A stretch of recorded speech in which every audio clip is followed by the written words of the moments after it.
All right, I'm live. What's going on, everybody? Welcome back to another episode of the Brandon Bonanza podcast.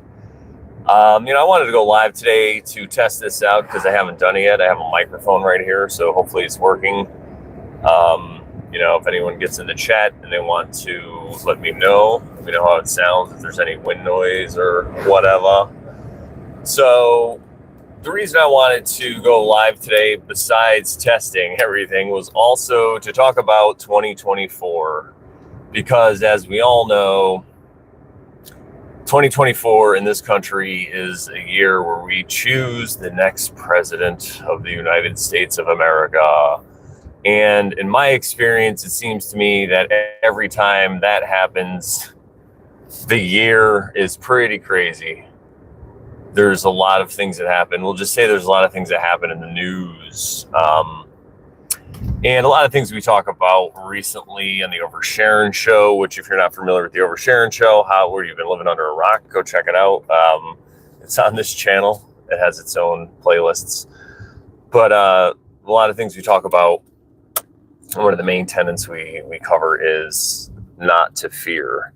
And, we've talked about it quite extensively, and the gist of it is, of course, everybody's going to have fear that comes up. There's things that happen in your life and you're going to feel fear, but are you going to act based upon that fear or not? That's the question.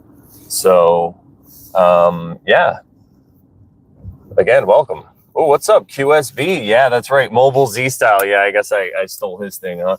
He inspired me, now that I think about it. But again, this is something I really always wanted to do too. So I'm really excited about it. But back to fear.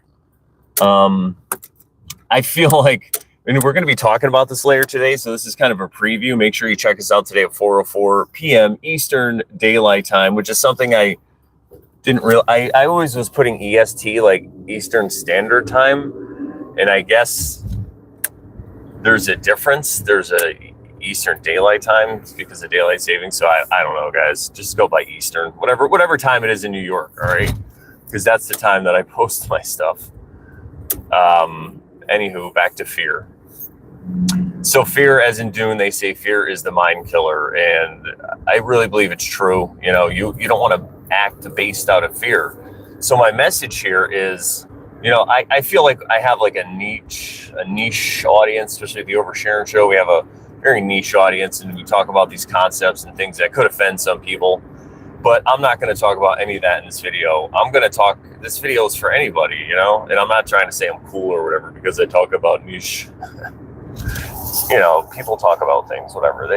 That's what interests us. I'm just saying it's not as interesting to most people. But this video is for everybody because I really feel like we're going to be seeing things on the screens. And my advice to you guys is if you see anything that happens on a screen, not right in front of you, or hey, even maybe right in front of you, I don't know. But my advice to you would to just do what would Brandon do, right? Just do what I would do. Just don't fear. Just hang out, have a good time, enjoy it. Focus on the good things in your life and the happy things. Because as they say, all the world is a stage. So I really feel like there might be things coming up in the future that are going to seem really scary. And it's not like this is anything new, guys. It's always been this way. But I feel like now more than ever is super important for you, dear listener, dear viewer, to just stay focused on what you're grateful for. Right? Stay focused on all that stuff. Oh, thank you, Sharon. Sharon's in the chat. Says good. Yeah, Eastern time. Yeah, I just say Eastern time too. Yeah, it's much easier. But stay focused on what you're grateful for, because I feel like right now, and I've listened and read and watched all these different stuff, and I formed my own kind of worldview on the way everything works, right? This realm, the world, all these things. And I'm not saying I'm right and I know everything or whatever, but I'm a good pattern recognition person, let's say, right?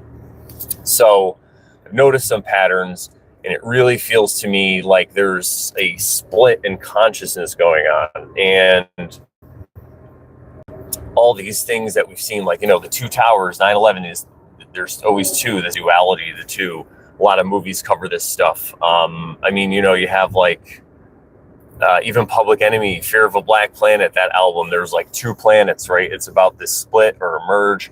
You see a lot in Hollywood, or like I said, movies, sometimes there's like another planet that comes or whatever, but I really feel like a lot of this symbolizes a split that is going to happen in consciousness.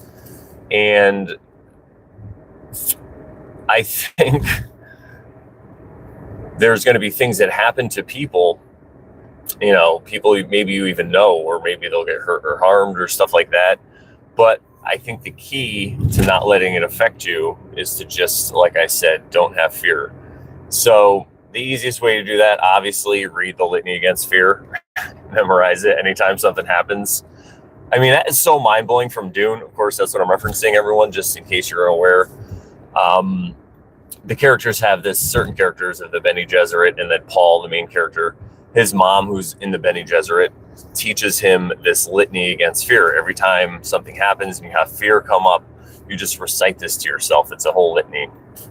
And I'm just blown away, because I wish I was taught this as a child. Just think about how many things that I might have, or how different it would be. But again, I'm not, I'm happy everything the way it turned out. I'm not saying that I lived a fearful life. I mean, I did join the Marine Corps. So, I got out there and did things.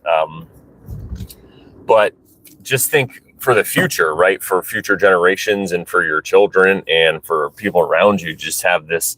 You don't even really have to tell them. You could just exude it. It's an energy. It's a vibration that you're at when you're not fearing. And you get lifted up, I feel like. And people are attracted to it. Certain people are attracted. Maybe some people are even repelled. And that's what I'm talking about, is this split that's going to happen. Now, I have no idea what it's going to look like, or I have no idea what's going to happen.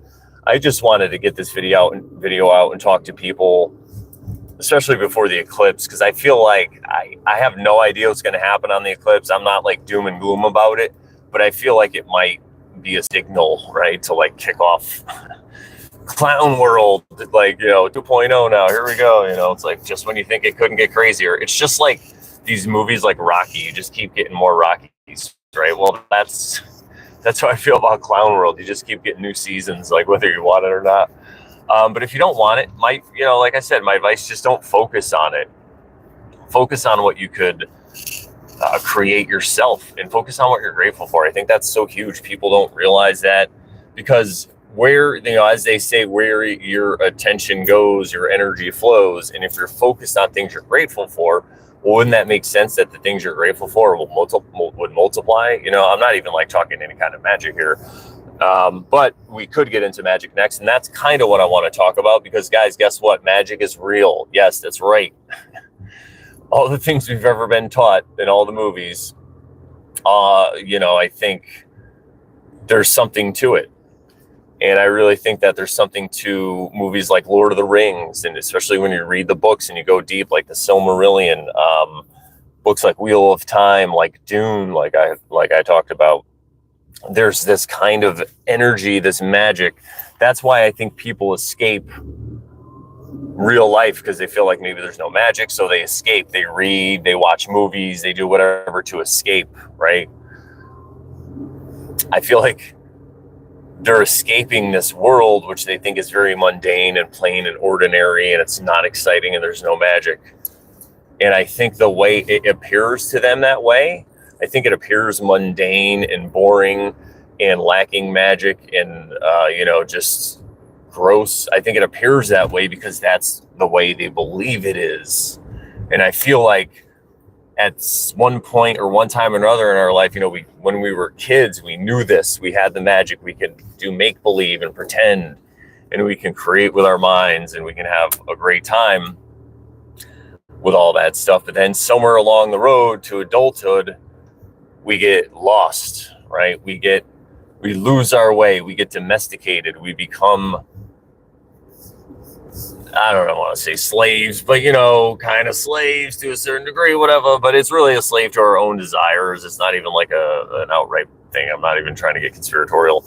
But I'm here to tell you that magic does exist. I think you just really have to believe. And things that pointed it out for me I had some signs that happened to me throughout my life that I was like, oh, wait, maybe this place that I exist, this realm, if you will, that I call it now, maybe it's not exactly what I thought. Maybe it's not a realistic, materialistic view, that view that I've always been taught through science and schooling and all that stuff. Maybe they were wrong, maybe there is magic. And one of the things that happened was I was in Italy when I was in the Marine Corps, and I turned 21 when I was in Italy, which it didn't really matter because there's no drinking age there. So I got there in like February of 1997, and in July of 1997, I had 21 years in this realm, so I was allowed to drink. But I mean, the minute I got to Italy in February is really, anyway, on my birthday, born day, which is 2 days before, it's July 2nd, which is the exact halfway point of the year. It's the day outside time. There's 182 days before it and 182 days after, except this year because of a leap year. Thanks a lot, leap year. Screwing up my job. I guess you could say there's 2 days outside time now. Anyway, sidetrack. So on my birthday, I turned 21. I was in this bar. I was on an Air Force base when I was in the Marine Corps. I worked on EA-6V prowlers, worked on ejection seats, air conditioning systems, all the stuff, which is a jet. These jets are, like I said, I was in the Marine Corps, so we're all, done by the Marines, but we do go on Navy ships and we do get deployed to Air Force bases on occasion. So we were on Air Force base for 6 months, and I was in this bar. It was like an officers club, which I wasn't an officer, but since it was my 21st birthday, they're like, oh yeah, come on in, have a couple shots. So I was in this, it's kind of like a little bar. And there's other civilians in there too. I wasn't a civilian, but there were civilians in there. And there was a band that was in there that had just performed because the Air Force Base did a big 4th of July party, and they flew a band in from the United States. So I'm talking to this rock band, the guy, he was totally loaded. I was pretty wasted too, though. And he's like, oh, no, you know what it was? Somebody was like, oh, the band, the guy said he's from Connecticut. And somebody that knew me was like, oh, Brandon's from Connecticut. So I went over and I was talking to him, and he said he was from Stratford, Connecticut, which is one town over from where I live. And I don't know what it was. Something just told me to ask him, because my uncle used to be in bands all the time in Stratford, Connecticut specifically. So I was like, hey, do you know my uncle? This guy's name was Greg. So I was like, do you know my Uncle Brian? And he's like, wait, Brian Kane? And I'm like, yeah, that's Brian. And the guy basically turned white because he knows my uncle. And then he recognized who I was. He knew me when I was like a little kid. So I ran into Italy. In Italy, I just randomly ran into somebody before I knew. And this was like 1997. I mean, you might have a brick cell phone or might have an email address. I think I had one, but I didn't even know how to access it just through the military to write home. But anyway, yeah. So how crazy is that? That's one thing that happened. We had several things like that happen to me. I was also in Las Vegas during the Boston bombing. So I know this is a little confusing. I was in Las Vegas, just there with some friends having a good old time, playing some poker when that bombing happened in Boston. And then, you guys probably recall the shooting that happened in Vegas, that insane shooting. Well, I was actually flying into Vegas and was supposed to land when that shooting was occurring. So we got diverted for Phoenix. We got diverted to Phoenix. Plane flew to Phoenix, landed basically for 5 minutes, took off, and we got back to Vegas in the middle of the craziness, like the shooting was over or whatever. So that's another weird one. I mean, I have to check and see if I have any other synchronicities to these quote unquote things that happen in the news. And that's why I wanted to talk about these things. Maybe these things happen so you can be like, Brandon, we're not going to, put you in danger. But, and the crazy thing, when I was in Vegas, during the shooting, after the shooting, I was there, I saw, what's his name? Cooper. What's his name? The guy from the TV show. You guys know who I'm talking about, I think, right? Cooper Anderson or Anderson Cooper. Anderson Cooper. Cooper Anderson. I saw Anderson Cooper on the side of the road, and I told the Uber driver to run him over. I was just joking. Of course, everyone, I'm a comedian. And some people in the car were like, what, why? And I'm like, never mind. So yeah, these psychological operations, they've been called, maybe they're real. I don't really know. I do have firsthand experience because the Vegas thing, I was there. I talked to a guy, I was playing poker a day or two later, and I happened to go to the bathroom, and there was a gentleman there, an older gentleman. He was like really sad, and he just started talking to me because, you know, I'm a giant, I'm 6'5". I didn't have this long hair, but still, I just have this approachable face. I'm always smiling, and I was playing poker in Vegas, so I know I was winning money. I was excited. He just starts talking to me, and he told me that his daughter was shot, but she was in the hospital. She's okay. They just told him to go for a walk because he had been in the hospital this whole time. And I, being Vegas, I'm like, well, maybe this is like some kind of scam that's here. And she's, just as sad. And then we just say hi, introduce me, and then I tell him to have a great night. And, everything happens for a reason, and my usual Brandon charm. So I don't know, I did some kind of intelligence agency put that guy there to tell me that? So I thought people really got shot. And then also another crazy thing is the kid I went to high school with was in Vegas at that concert. I didn't even know he was there at the time. It was just somebody I went to Vegas. I saw afterwards via Facebook. And he's seen some things. And so who knows what these things are, right? I have no idea. But what I'm telling you is don't have fear. That's the main message of this whole nice little live and drive. Oh, what's up, NB Austin? What's going on, Nick? How you doing? Happy Eclipse Week. Yeah. So that's kind of the reason I'm talking now, because there's a lot of doom and gloom going on around the eclipse and stuff. I do recommend Archaic's latest video. And listen, I get it about Archaic's. You love him, you hate him, whatever. For me, he has all this information that I've heard a lot of different places too. So I tend to believe some of it's true, but it just helps with my pattern recognition stuff. And again, I don't live or die by this pattern recognition worldview thing. It's a working thing. It's like my hobby, right? So fine, I watch Archaic's. It's a hobby. It's not a lifestyle. There you go, right? Once in a while I'll watch him. But anyway, he has some pretty good information on this stuff. This latest video, just go like an hour in. And if you're watching this sometime in the future, I don't know the name of the video. Maybe somebody can look it up for me, but it's something about the eclipse. So he's talking a lot about this synchronicities and a lot of predictive programming, like in The Simpsons. There's a whole thing about The Simpsons where Lisa had this little black hole, and then she tried to hide it. It became really big because Bart was throwing garbage in it. Of course, he started a business model, and then it was going to swallow people up. So there's that. And then somewhere in the background, it's in 2024. And, you think of things like Project Bluebeam. Wow, there's traffic here, and there's never traffic. This is crazy. Hope they're not doing a random YouTube check. Are you live on YouTube? That's going to be a thing in the future. They're going to pull people over to see if they're live on social media. Are you live on Instagram right now? You know what kind of fine that is? Well, sir, do you know I'm an INTP, and I could just do all these things on autopilot? It's crazy. Like, I drive better on autopilot than than some people I know. I'll just say it this way. I drive better on autopilot than some people do trying their best.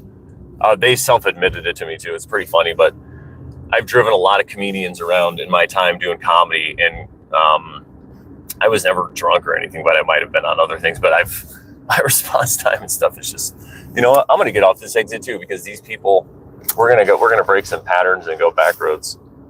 But anywho, getting back to the original thing we're talking about, and the reason I mentioned Archaic's was just because of the pattern recognition. In Project Bluebeam and stuff like that. Because it seems like Project Bluebeam, I'm not sure if you guys are familiar with it, but it's kind of gone by the wayside. Like, it was put out there, people were, but now, I don't know, it's just like in the background. No one's really reporting on it or anything like that. I can't go this way. Hang on, I gotta, guys, I'm coming to you live, and this is amazing. So I would just say, again, my best advice, just create your own world and live in it. That's probably not a good idea, but again, you want to be in the world but not of it if you're going to do anything with what's going on. But I would highly suggest just not paying attention to anything that's going on. And if people start to tell you things that they see, or you start to see things, just take it with a grain of salt, and just remember that magic exists and it's real. And if you can be thankful for things and notice things like I was talking about, like synchronicities that happen, and you really start to view this place as magic, it becomes magic to you, because I feel like the way this works is really based off our belief.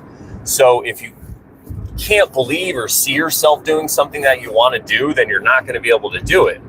You know, like for me, I started doing stand-up comedy in 2013, and I was really scared. I was on stage like shaking, but I just kept picturing myself doing it. I would have dreams about it. I would just think about it. I'm like, you know what? I'm going to do it. I'm going to do it. I took a comedy class to make it even easier so that I could like practice in front of like 8 people. But it helped, you know, every little bit helps.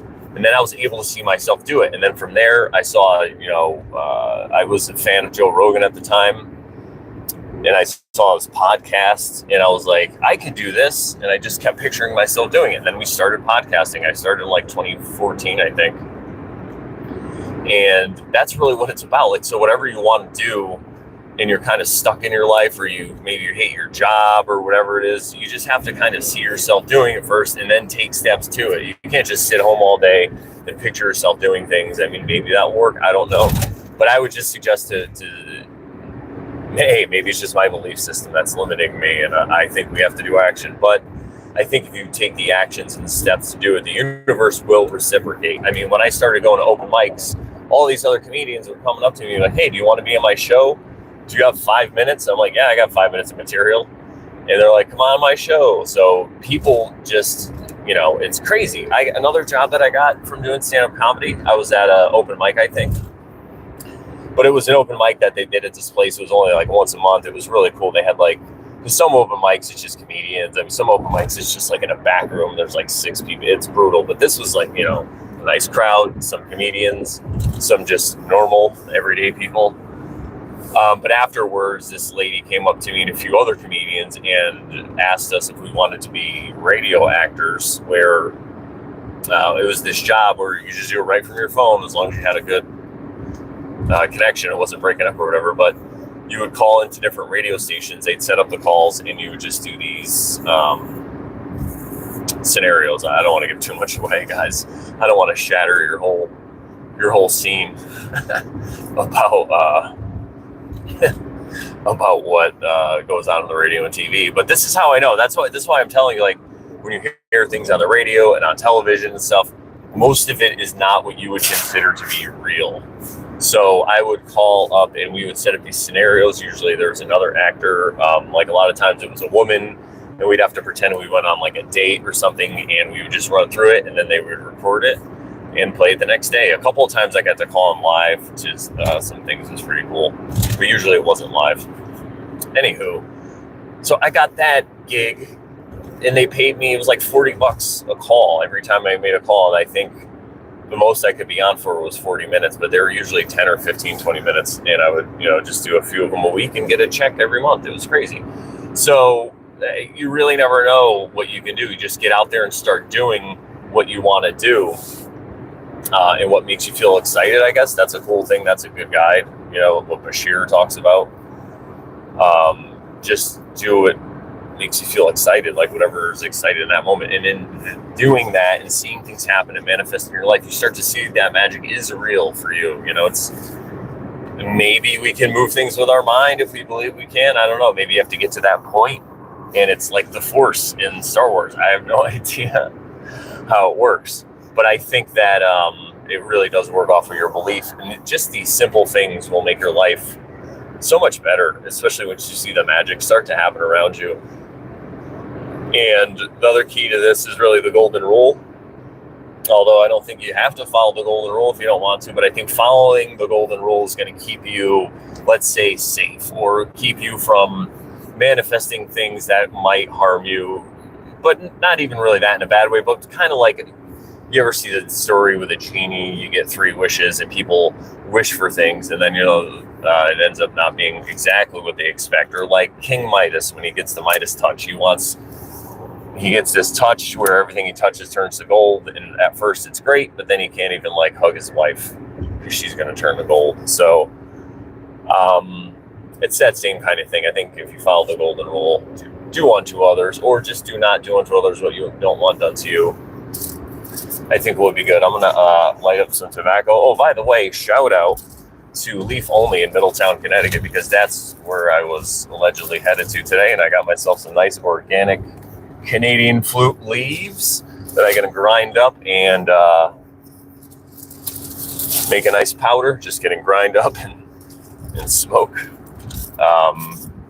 Yeah, so shout out to Leaf Only in Middletown, Connecticut. If you guys want to get organic leaves, they got all kinds of stuff. They got blunt wraps too. These are like cigarette, the same stuff they use in cigarettes, but without all the chemicals or nothing. It's just a leaf, and you cut it up, and you're good to go. So my cancer's organic. I'm just kidding. You get organic cancer from organic tobacco. Just kidding. There's a lot of benefits, I'm sure, to tobacco, but whatever. To each his own. Do as thou wilt. As Aleister Crowley, who's probably sitting up in heaven laughing at us all, as he says, right? So I hope you guys enjoyed this. I'm going to be live today at 4 again, so I'm going to wrap this up.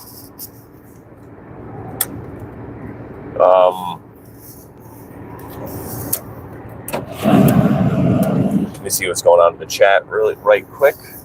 Oh, look, you guys can see my eyes. See, it's a little sunny, so I have my... Yes, happy Eclipse Week. Shout out to NB Austin. Shout out to Quiet Sparky Bear. And, of course, Sharon, the lovely co-host of the Over Sharon Show. Shout out to her. And check me out later. Brandon Bonanza. I'm going to be live with Joe P. and Jeff. We're going to be talking about propaganda. And this kind of stuff is probably going to fall into that, you know. But, again, I just wanted to make this short video. Just focus on what makes you happy and excited, no matter what's going on in the world. I mean, you know, maybe there is a time to be serious and defend yourself and all this stuff or whatever, but if nothing's happening right on your doorstep, don't worry, be happy is what I got to say. All right, guys, I am going to get out of here. My website is morelawsmoreproblems.com. Oh, I can hit thumbs up on my own video from here. Is that crazy? So, yes, make sure you go to morelawsmoreproblems.com to get more of me and check out the show later. And the Over Sharon Show this Thursday, we're going to be doing an episode about the Tao Te Ching. Last week we did one about Bigfoot. It was live, and we have more, what's the word I'm looking for?